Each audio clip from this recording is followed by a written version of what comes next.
Randall Furudera aime tellement les voitures qu'il en a 3 à lui tout seul.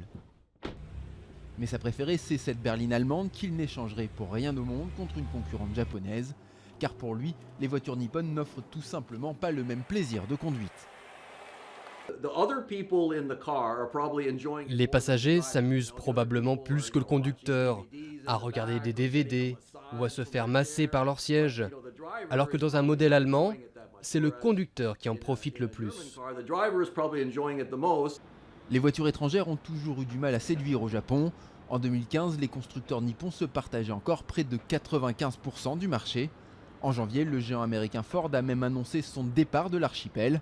Avec une population vieillissante et une économie au ralenti, le Japon est tout sauf un Eldorado. Compte tenu des perspectives du marché, je pense que les constructeurs préfèrent aujourd'hui déployer leurs ressources dans d'autres pays asiatiques en croissance.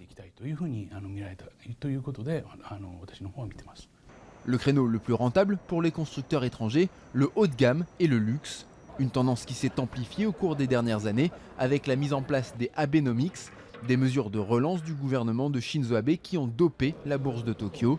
Résultat, traders et investisseurs se sont considérablement enrichis, une aubaine pour les marques de luxe.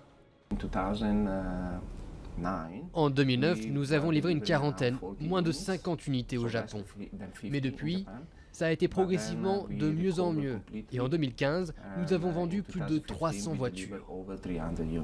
Si les voitures de luxe se sont mieux vendues, le reste du marché de l'automobile est lui plus à l'image de l'économie japonaise. Le nombre de véhicules achetés, tous gabarits et types confondus, a baissé de près de 10% en 2015.